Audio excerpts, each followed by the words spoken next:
Você sabe quais são as 8 medicações disponíveis no pronto-socorro para tratar náusea e vômitos com segurança? Vem comigo!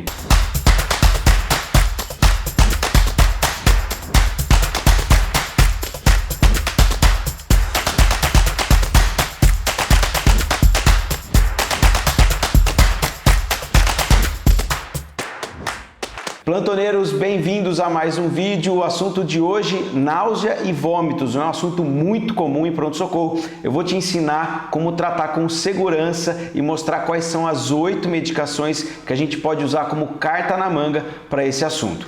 Bom, antes de tudo, é importante a gente entender quais são as principais causas de náusea e vômitos que levam o paciente a procurar ajuda. Eu destaquei algumas aqui, né? A primeira de todas, a clássica, a gestação, principalmente aquela paciente que está com 8 a 12 semanas de gestação. Esse costuma ser um período em que a paciente refere bastante náusea, né? Ou está vomitando bastante. Quadros dispépticos e alimentares com certeza fazem parte desse grupo. Dores agudas, quadros de vertigem, né? Cinetoses, o paciente costuma vomitar bastante. Pancreatite aguda, você tem que lembrar que além da dor abdominal intensa, o paciente via de regra está vomitando. Cólicas renais também, né? Aquela dor intensa que leva o paciente a vomitar. Medicações, por exemplo, o paciente está usando antibiótico que causou um quadro dispéptico e levou a um quadro de náusea ou de vômitos. Opioides, por exemplo, o tramadol, né, o tramal, costuma causar nausear o paciente, principalmente se ele for feito em bolos, né, ali de forma rápida no pronto-socorro, isso é bem comum. Quadros de jecas, diarreias, abdômen agudo pode causar náusea e vômito, pós-operatórios, pacientes urêmicos, ou seja, as causas são diversas, né? E aí o que a gente tem que pensar é que nós vamos tentar tratar a causa, né? Além da medicação que vai ser sintomática, eu preciso tentar tratar ou descobrir qual é a causa que levou esse paciente a ter náusea e vômitos. Outra que eu destaquei aqui, uma mais grave, né? Mas também é importante, a famosa tríade de Cushing, né? Bradicardia, alteração da frequência respiratória e hipertensão, que é a tríade clássica da hipertensão intracraniana. E por fim, quadros de enxaqueca, que são comuns o paciente referir ou náusea ou vômitos. Como é que eu vou abordar lá no pronto-socorro, né? Como é que eu faço para tratar esse tipo de paciente? Como eu acabei de falar, nós vamos ter que abordar a causa, isso é muito óbvio, e aí nós vamos fazer medicação sintomática. O que é importante é que eu deixei as medicações que são mais comuns, né? Da gente usar no pronto-socorro. Eu sempre comento de vocês verificarem qual é a rotina do seu serviço, quais são as medicações que são liberadas. Dependendo do serviço que você tiver, essas medicações têm uma preferência, isso por uma questão de custo, por uma questão de segurança também. Eu comecei das piores, né, das mais antigas ou das que não são tão eficazes, para a última carta na manga que você pode utilizar lá no pronto-socorro, mas é óbvio que eu vou pedir para você checar a rotina do seu serviço. Vamos começar com o Plamet, a bromoprida. É uma medicação que é bastante utilizada, você pode utilizar, eu acabei de falando aqui um nome comercial, né? Você pode encontrar como Plamet, como Digesan ou Bromogex, né? É importante a gente saber nome comercial de medicação, porque muitas vezes a equipe acaba utilizando esses nomes, é legal você saber. Mas eu estou falando da bromoprida. A bromoprida, ela tem uma ação procinética, ela estimula a peristalse do paciente e ela relaxa o piloro.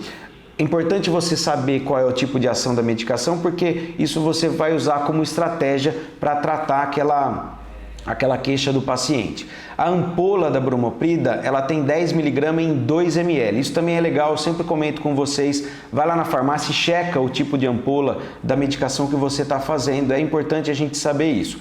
A gente pode utilizar ela de 6 em 6 horas, mas o mais comum é que se utilize de 8 em 8 horas nos pacientes que estão internados, né? Mas é importante saber também esse tempo de ação e o tempo que a gente pode utilizar, repetir a medicação, porque muitas vezes a gente repete medicação lá no pronto-socorro. Você pode fazer a bromoprida diluída no soro, né? Ou na forma intramuscular, ou até mesmo na forma endovenosa em bolos. Eu não costumo utilizar. Ela é uma medicação liberada em gestante. Nós vamos falar eu vou comentar com vocês aqui durante a aula inteira, esse vídeo todo, quais as medicações que são liberadas para gestante, porque essa costuma ser uma dúvida muito comum de quem se forma. É aquele medo de tratar a gestante. Se você sabe o que está fazendo, não precisa ter medo. Bromoprida é uma medicação que pode fazer em gestante. Qual é o efeito colateral? E aí é legal você saber sempre o efeito colateral de medicação. Ela pode causar distonia aguda. O paciente começa a ficar um pouco agitado, ter quadro de distonia. Isso pode acontecer? Pode. Qual é a forma que eu faço para evitar que isso aconteça? Diluir medicação. Quando a gente dilui a medicação, a chance de ter efeito colateral é menor. Portanto, eu prefiro fazer a bromoprida ou Plamete na forma endovenosa diluída num soro de 100 ml. Caso o paciente apresente a distonia, o que eu posso utilizar como estratégia? Eu posso fazer o Phenergan ou posso fazer um benzodiazepínico, tá? Isso é importante. Outra coisa que é interessante você saber de bromoprida, a distonia aguda ela é mais comum, né? Esse efeito colateral é mais comum em crianças ou em idosos. Portanto, eu, André, não costumo fazer bromoprida em idosos, tá? Não estou falando aqui no caso de crianças porque nós estamos falando de clínica adulto. Vamos para outra medicação que é muito importante, né? Que é muito comum de utilizar no pronto-socorro, que é o Plasil, a metoclopramida. Pode fazer em gestante? Pode. É uma medicação que eu não costumo fazer. Alguns serviços já nem utilizam mais, né? Mas ele está lá como uma opção para gestante, né? É interessante. A ampola tem 10, na verdade é um flaconete, ele tem 10 mg em 2 ml. Vou fazer diluído, tá? O Plasil eu sempre faço diluído e é liberado em gestante. Mas qual é o efeito colateral do Plasil, que é bem comum, principalmente se a equipe de enfermagem não ficar atenta e deixar esse soro correr mais rápido? É o efeito extrapiramidal. Como é que eu faço para evitar, né, esse efeito extrapiramidal? Diluir bem a medicação e fazer ela de forma lenta. Caso o paciente apresente efeito extrapiramidal, mesma coisa, vou no Phenergan como um antídoto desses efeitos ou o benzodiazepínico. O Plasil ele tem efeito procinético, assim como o Plamete, né, a bromoprida, e ele estimula a peristalse, tá? Ele tem um baixo custo, portanto, ele é liberado na grande maioria dos serviços, mas eu estou vendo que ultimamente os serviços estão utilizando cada vez menos essa medicação, é uma medicação mais antiga, mas tem suas utilidades, tá? Suas indicações. Vamos agora falar do Dramin, o clássico medicamento utilizado para cinetoses. O paciente está com tontura e um quadro de náusea e vômito, parece que ele está num barco. Eu uso o Dramin para esses casos. É clássico, né, galera? A ampola tem 50 mg por 1 ml, né? 1 ml lá na ampolinha. Eu posso fazer na forma intramuscular, tá? Para casos de cinetose eu prefiro fazer ou em bolos ou diluído. Mas é importante a gente saber, eu tenho o Dramin B6DL. A ampola, essa ampola do B6DL que a gente utiliza para cinetoses, ela tem 10 ml e um total de 30 mg. Esses casos eu diluo em 100 ml de soro fisiológico, tá? Dramin também é liberado em gestante, então é uma carta na manga que você pode utilizar para as gestantes. O Dramin B6 é na forma intramuscular, percebam que é diferente da forma endovenosa, né? Aí eu não tenho a vitamina na ampola, tá? Qual é o grande problema do Dramin? Ele pode causar sonolência. Então, via de regra, quando eu faço a aplicação do Dramin, eu solicito a presença de um acompanhante na alta, ou eu deixo esse paciente por um período maior de observação, porque ele causa mesmo sonolência, tá? Agora vamos falar da ondansetrona, o clássico Nausodrom. Esse é um medicamento um pouco mais novo, né? A gente pode utilizar tanto na forma endovenosa quanto na forma intramuscular, e nós temos também a apresentação sublingual, muito utilizada agora em pronto-socorro, uma medicação que caiu bastante o custo. Antes ela era um pouquinho mais cara, então nem todo o serviço utilizava, mas como caiu o custo, a maioria dos serviços tem essa apresentação sublingual, que é muito interessante de a gente utilizar, tá? Se eu for para as ampolas, eu tenho dois tipos de ampola, a de 4 mg em 2 ml ou a de 8 mg em 4 ml. Como que eu costumo fazer? Se eu for fazer endovenoso, eu diluo em 100 ml de soro fisiológico e peço para correr lento. Existem alguns estudos que falam sobre a interação entre ondansetrona e tramal e ondansetrona com outras medicações também, com dexametasona, por exemplo. Eu vou deixar lá no Instagram essas interações, uma tabelinha de interações medicamentosas que vocês têm que saber.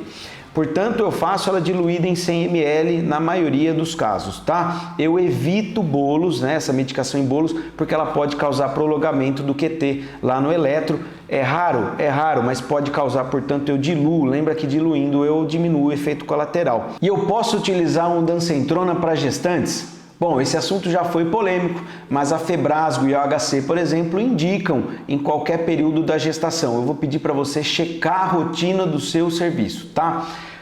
Eu costumo utilizar com uma certa segurança, nunca tive problemas com ondansetrona. Se você tiver dúvida, checa com o seu colega lá da GO, né? Ou cheque a rotina do seu serviço, beleza? E a boa e velha dexametasona, será que eu posso utilizar para náusea e vômitos? Você já ouviu falar disso? A resposta é sim. A gente pode utilizar tanto na forma endovenosa quanto na forma intramuscular, principalmente para os pacientes que forem refratários.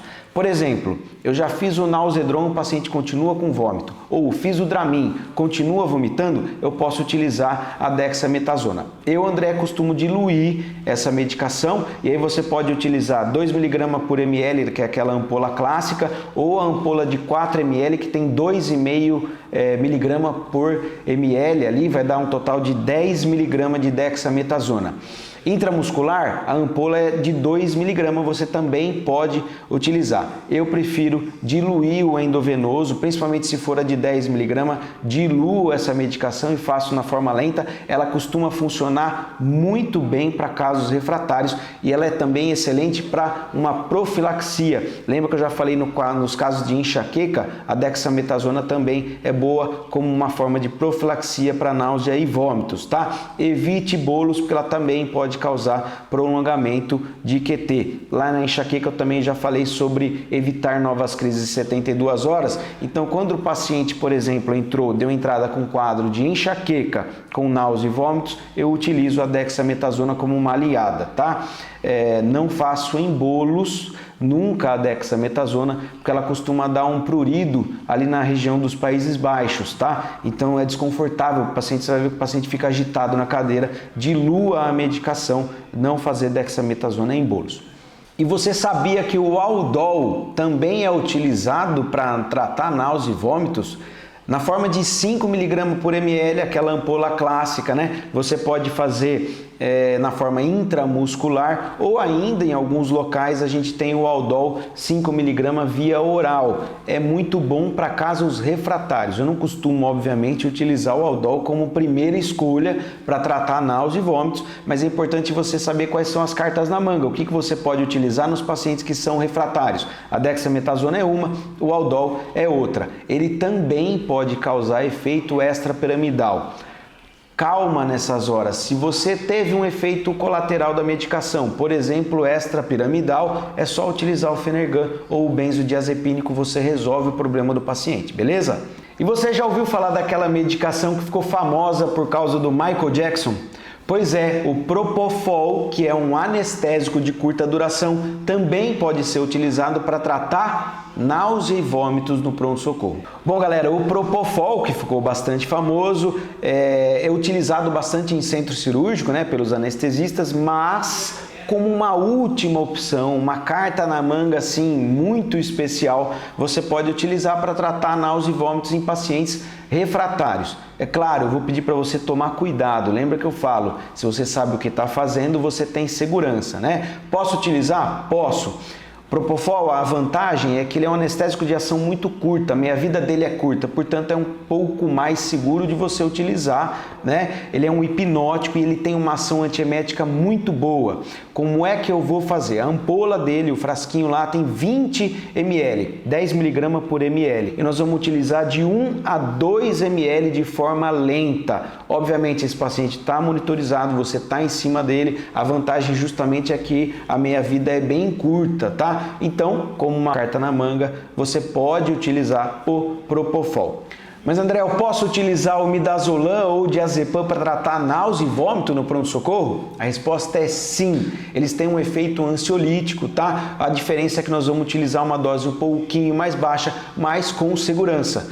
Como que eu faço? Eu, via de regra, utilizo de 1 a 2 miligramas, ele já vai ter aquele efeito ansiolítico e melhora muito o quadro de náusea e vômitos. Vou utilizar o diazepam. Bom, pega a ampolinha de 2 ml, né? Tem um total de 10 mg nessa ampola, é 5 mg por ml. Ou se você for utilizar o midazolam, utilizar o de 5 mg para 3 ml, totalizando 15 mg. Lembra que a dose de indução para o paciente é de 0,1 a 0,3, portanto, cuidado para não rebaixar, você vai usar uma dose muito menor.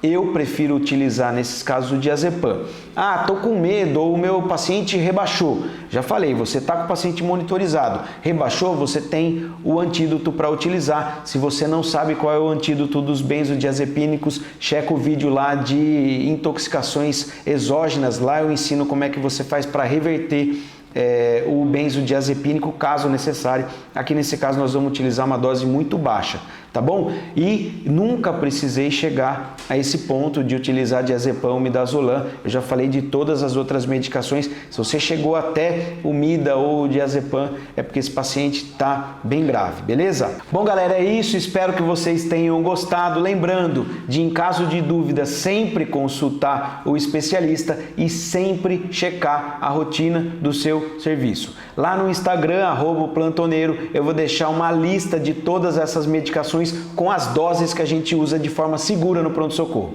Valeu, moçada, um abraço!